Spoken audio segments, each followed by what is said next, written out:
Movie का start होता है एक बहुत ही प्यारी बच्ची को दिखाते हुए, जिसकी उम्र कोई 10 या 12 साल थी। इसके सर पर सींग और साथ में पर भी थे। इसका नाम मेलिफिसेंट होता है, जो कि एक प्यारी सी परी होती है और एक जादुई जंगल में रहती है। इसने आज तक बाहर की दुनिया नहीं देखी थी। इसके लिए सब कुछ ये प्यारा सा जंगल ही होता है। इसने आज तक किसी इंसान को भी नहीं देखा था। जंगल में इंसानों के अलावा बाकी सारी मखलूक थीं और अजीबोगरीब किस्म के जानवर भी। एक दिन मेलिफिसेंट कहीं जा रही होती है तो इसे एक छोटा सा लड़का दिखाई देता है, जो कि तकरीबन इसकी उम्र का ही था। वो इससे पूछती है कि तुम कौन हो और यहाँ क्या कर रहे हो। वो छोटा बच्चा इसे बताता है कि मैं पास ही के किंगडम में रहता हूँ। मुझे यहाँ एक हीरा नज़र आया जिसे मैंने उठा लिया। मेलिफिसेंट इससे वो हीरा ले लेती है और इसे कहती है कि चलो आओ, मैं तुम्हें तुम्हारे किंगडम छोड़ आती हूँ। इस पर वो लड़का कहता है ठीक है, मैं चला तो जाता हूँ, लेकिन क्या तुम मुझसे दोस्ती करोगी? क्या मैं तुम्हारे साथ खेलने के लिए जंगल में दोबारा आ सकता हूँ? तो मेलिफिसेंट कहती है कि ये जंगल जादुई है, तुम्हारा यहाँ आना ठीक नहीं, लेकिन देखेंगे। इसके साथ ही वो हाथ मिलाते हैं तो मेलिफिसेंट को करंट सा लगता है। दरअसल इसे यह करंट इस लड़के की पहनी हुई लोहे की अंगूठी से लगता है। तो वो इसे बताती है कि लोहा परियों को जला देता है, तो आइंदा इसे पहनकर मत आना। फिर वो लड़का अपने किंगडम वापस चला जाता है, लेकिन जिस किंगडम से वो आया था वो किंगडम इस जंगल पर कब्जा करना चाहती थी। लड़के के पेरेंट्स भी जिंदा नहीं थे। आहिस्ता आहिस्ता इन दोनों में बहुत अच्छी दोस्ती हो जाती है। वो इस बात से नावाकिफ़ थे कि दोनों एक दूसरे के दुश्मन किंगडम से हैं। दोनों एक साथ खेलते रहते। वो लड़का यहाँ आता रहता और मेलिफिसेंट और वो मिलकर खेलते। वक्त गुजरने के साथ साथ ये दोनों बड़े हो चुके थे, एक दूसरे को पसंद करने लगे थे। मेलिफिसेंट इंसानों पर ट्रस्ट करती थी। वो समझती थी कि वो परियों के दुश्मन नहीं हैं, वो तो बहुत अच्छे होते हैं। इसे ये नहीं पता था कि इंसान लालची भी होते हैं। काफ़ी दिन गुजर चुके होते हैं तो मेलिफिसेंट को इस लड़के की बहुत याद आ रही होती है कि इसने एक बार कहा था कि जब मैं बड़ा होऊंगा तो मैं इस किंगडम पर कब्ज़ा कर लूँगा, जो यहाँ किला है इसको भी हासिल कर लूँगा। मेलिफिसेंट को इस बातों से भी पता नहीं चला कि वो लड़का लालची था। मेलिफिसेंट एक दिन अपने जंगल में बैठी हुई है तो देखती है कि एक दूसरी रियासत का राजा अपने सिपाहियों और घोड़ों के साथ इसके जंगल पर कब्ज़ा करने आया है। मेलिफिसेंट अपने जंगल की परी होती है और वो अपने जंगल की हिफाजत करना बहुत अच्छे से जानती है। अब वो बहुत पावरफुल हो चुकी होती है और वो राजा से कहती है कि तुम मेरे जंगल में नहीं आ सकते। इस पर राजा कहता है मुझे तुम्हारी इजाज़त की ज़रूरत नहीं। इसके साथ ही वो अपने सिपाहियों को भेजता है। इस लड़की की डेड बॉडी चाहिए। अब राजा की आर्मी जंगल की तरफ बढ़ती है तो जंगल में से कुछ अजीबोगरीब किस्म की मखलूक घोड़े पर बैठे इन पर हमला करती है, क्योंकि ये एक जादुई जंगल था और यहाँ बहुत सी जादुई पावर थी, जिसकी वजह से राजा और इसकी आर्मी अपने मकसद में कामयाब नहीं होते और डर कर भाग जाते हैं और कहते हैं ये जंगल तो जादुई है, इससे लड़ना हमारे बस की बात नहीं। किंग अपनी किंगडम में वापस चला जाता है। वो बहुत ही बूढ़ा हो चुका था और काफ़ी कमज़ोर भी। तो वो सब लोगों को इकट्ठा करता है और कहता है कि तुम सब जानते हो कि इस जंगल में बहुत ज़्यादा ख़जाना है और मैं हमेशा से इस जंगल को हासिल करना चाहता था, मगर अब जैसी मेरी हालत है मैं अब मज़ीद लड़ नहीं सकता। लेकिन मैं तुमसे वादा करता हूँ, तुम में से जिसने इस लड़की को मार दिया इसके साथ अपनी बेटी की शादी कर दूँगा। इसी वक्त इनमें से एक लड़का बाहर आता है और कहता है कि मैं जाऊँगा और इस लड़की को मार दूँगा। आप ये सुनकर हैरान होंगे, ये वही लड़का था, स्टीफन, कि मेलिफिसेंट का दोस्त था। अब हम देखते हैं कि स्टीफन जंगल में मेलिफिसेंट से मिलने जाता है कई सालों के बाद। तो मेलिफिसेंट इससे पूछती है इतना अरसा तुम कहाँ रहे, तुम्हें ज़रा भी मेरी याद नहीं आई और ना ही हमारी दोस्ती। तो वो कहता है प्लीज़ मुझे माफ़ कर दो, मैं कुछ मसरूफ़ हो गया था। मैं तुम्हें आज तक नहीं भूला। अभी भी मैं तुम्हें यही बताने आया हूँ कि हमारा राजा तुम्हें मारना चाहता है, तुम बस अपना ख्याल रखना। मैं तुम्हारी यहाँ हिफाजत करने आया हूँ। इसके बाद दोनों बातें करने लगते हैं। मेलिफिसेंट कहती है मैंने तुम्हें माफ़ किया, इससे पता नहीं होता कि इंसान कितने बुरे होते हैं। और वो स्टीफ़न पर यकीन कर लेती है, मगर स्टीफ़न तो बहुत ही लालची इंसान था। वो इसे पानी में मिलाकर कुछ नशे वाली दवाई पिला देता है, जिससे वो बेहोश हो जाती है। इसके बाद स्टीफ़न चाकू उठाता है और इसे मारने लगता है, लेकिन नाकाम रहता है। फिर अगली सुबह जब मेलिफिसेंट की आंख खुलती है तो वो देखती है कि इसके पर नहीं होते, वहाँ पर इसके ज़ख़म होते हैं, जिसे देखकर मेलिफिसेंट को अपनी आंखों पर यकीन नहीं आता और वो चिल्लाने लगती है और बहुत ही ज़्यादा रोती है, क्योंकि इसके खूबसूरत पर इसके साथ नहीं रहे थे। वो अब परों वाली पड़ी नहीं रही थी। दूसरी तरफ हम देखते हैं कि स्टीफन मेलिफिसेंट के पर लेकर राजा के पास आता है और कहता है, ये लो, मैंने आपसे किया हुआ वादा पूरा किया। राजा इससे बहुत खुश होता है और इससे पर लेकर किंगडम में रख देता है। अब स्टीफन का बचपन का ख्वाब पूरा हो चुका था। अब जंगल में मेलिफिसेंट भी ज़्यादा उदास थी, क्योंकि अब वो उड़ नहीं सकती थी। वो जंगल में चर कर कहीं जा रही थी तो देखती है कि एक शिकारी किसी कौवे को मारने वाला है। इसे ये चीज़ बर्दाश्त नहीं होती और वो कौवे को इंसान बना देती है और फिर शिकारी बेचारा वहाँ से डर कर भाग जाता है। वो कौवा जो अब इंसान बन चुका था, वो इसके पास आकर इसका शुक्रिया अदा करता है और इससे पूछता है कि तुमने मेरी जान क्यों बचाई। तो मेलिफिसेंट कहती है, मैं ये नहीं बता सकती, बस ये समझो मेरे दिल में रहम आ गया था। तो वो कहता है कि अब मैं आपकी सारी ज़िंदगी खिदमत करूँगा, जो आप मुझसे कहेंगी हर बात मानूँगा, क्योंकि वो इंसान बनने पर बहुत खुश होता है। तो मेलिफिसेंट भी इस बात पर एग्री हो जाती है और इसका नाम टेबल रख देती है। अब टेबल इसे इन्फॉर्मेशन ला कर देता था, जिससे मेलिफिसेंट को पता चलता है कि स्टीफन ने सिर्फ राजा बनने के लिए इसके पर काटे। तो फिर इसे इंसानों से नफ़रत हो जाती है और इसका इंसानों से एतमाद उठ जाता है। दूसरी तरफ स्टीफन की राजा की बेटी से शादी हो चुकी होती है और अब इसके घर एक बेटी पैदा होती है। वहाँ स्टीफन की बेटी की पैदाइश की सेलिब्रेशन हो रही होती है। किसी को कुछ पता नहीं होता वहाँ पर कौन कौन आ रहा था और कितनी कितनी दूर से आ रहा था। इसी चीज़ का फ़ायदा उठाते हुए मेलिफिसेंट भी वहाँ जाती है और इसे विश करने लगती है और वो छोटी बेबी से कहती है कि तुम बहुत प्यारी हो, लेकिन जैसे ही तुम 16 साल की होगी तुम्हारे हाथ में एक सुई चुभेगी जिससे तुम मर जाओगी। तो स्टीफन इससे कहता है, ऐसा नहीं करो, मेरा बदला मेरी बेटी से मत लो, प्लीज़, इसका क्या कसूर, खुदा के लिए इसे छोड़ दो। तो वो कहती है कि मैं भी एक लड़की थी और तुम्हें याद है तुमने मेरे साथ क्या किया था। मेलिफिसेंट के दिल में अभी भी कुछ रहम था।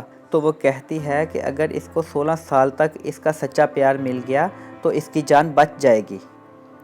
अब स्टीफन इस बात से बहुत परेशान हो जाता है और 3 छोटी छोटी परियों को बुलाता है और कहता है, मेरी बेटी को यहाँ से दूर ले जाओ और जब तक यह 16 साल की नहीं हो जाती इसे यहाँ ना लेकर आना, नहीं तो इसकी बद्दुआ इसे लग जाएगी।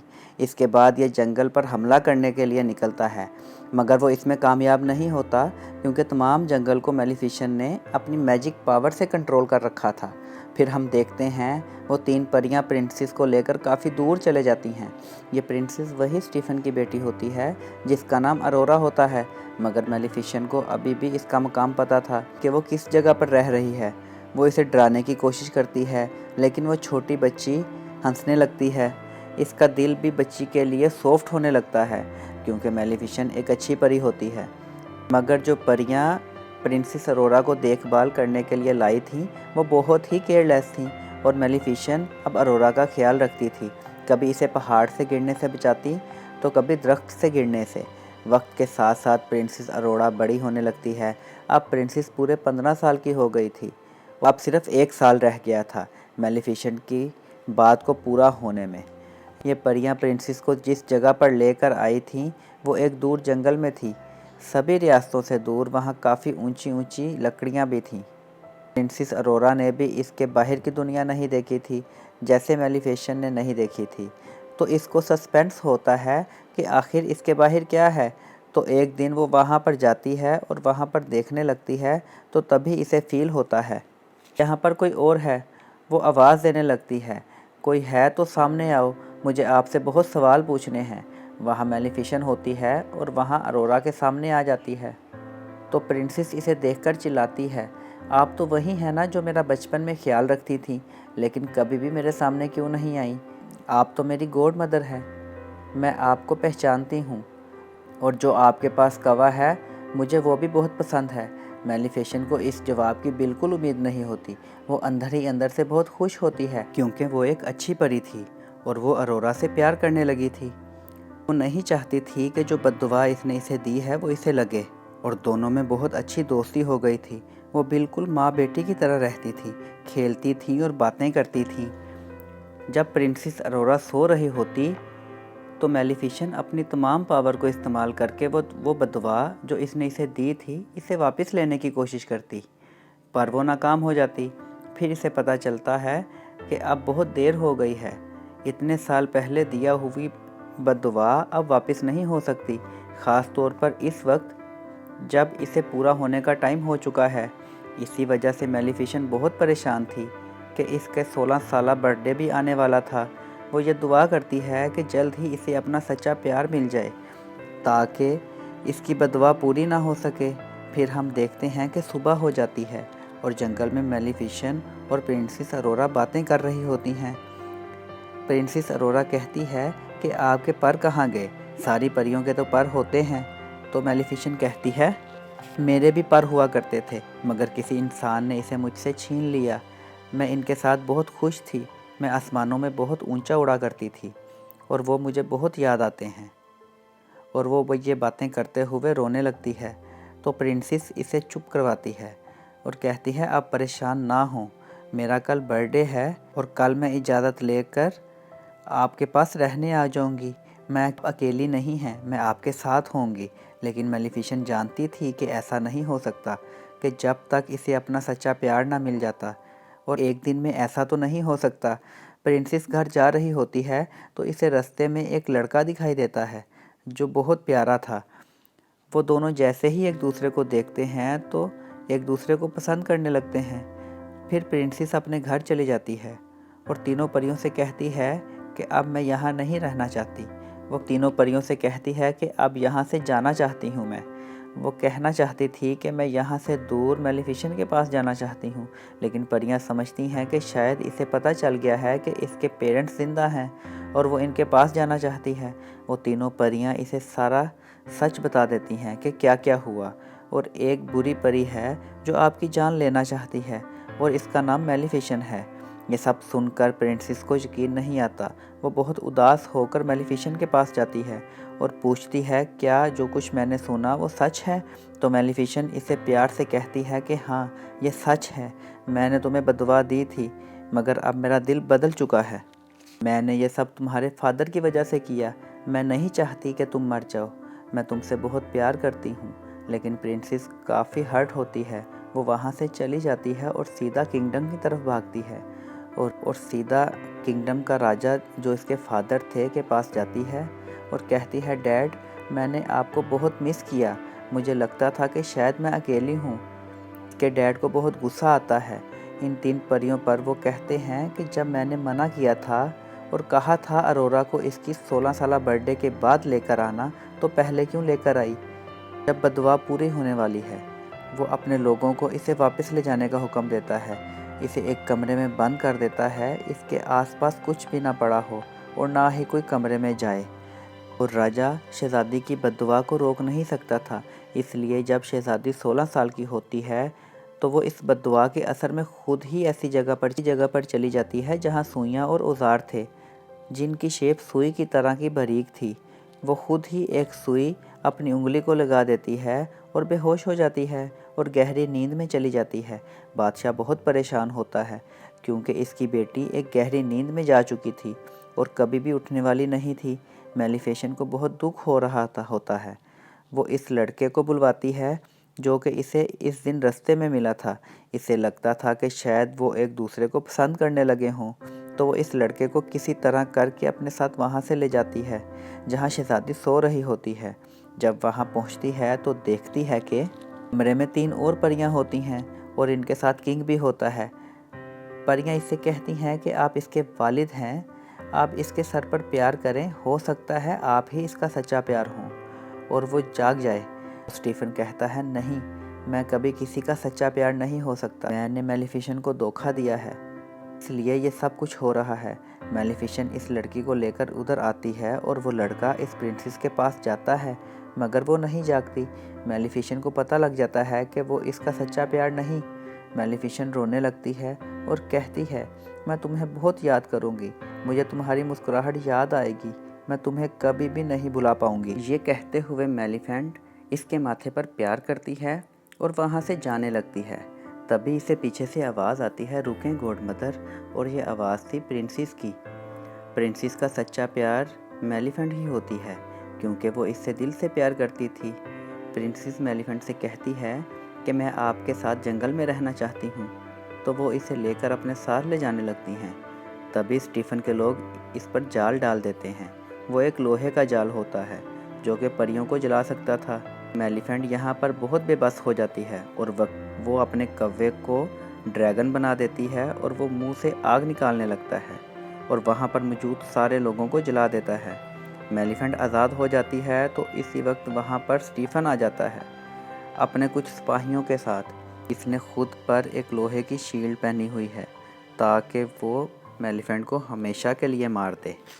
प्रिंसेस को वहाँ पर मेलिफेंट के पर नज़र आ जाते हैं जो कि एक पिंजरे में बहुत ज़्यादा हरकत करने लगते हैं, जैसे कि इन्हें मालूम हो कि इसका मालिक इनके पास आ गया है। शहज़ादी इन परों को आज़ाद कर देती है और वो खुद ब खुद मेलिफेंट के पास चले जाते हैं और वो दोबारा उड़ने लगती है और स्टीफन को अपने साथ उड़ा लेती है, मगर इसे कैसल से नीचे नहीं गिराती, मगर वो इस पर हमला करने लगता है जिसकी वजह से वो दोनों नीचे गिरने लगते हैं। स्टीफन ने मेलिफिसेंट के परों को पकड़ा हुआ था ताकि वो उड़ ना सके। जैसे ही वो ज़मीन पर गिरने वाले होते हैं, मेलिफिसेंट अपने पर खोल लेती है और उड़ जाती है, मगर इस वजह से स्टीफन ज़मीन पर गिरकर मर जाता है। अगली सुबह हम देखते हैं कि मेलिफिसेंट इन सब बाउंड्रीज़ को हटा देती है जो इसके जंगल के गिर्द थी। वहाँ पर दोबारा से फूल खिलने लगते हैं और जंगल फिर से सरसब्ज और शादाब हो जाता है। इसके बाद मैनिफिसेंट अरोरा को जंगल की रानी बना देती है। अब वहाँ का जंगल और ये किंगडम आपस में मिल जाते हैं, सब हंसी खुशी ज़िंदगी गुजारने लगते हैं और फिल्म ख़त्म हो जाती है।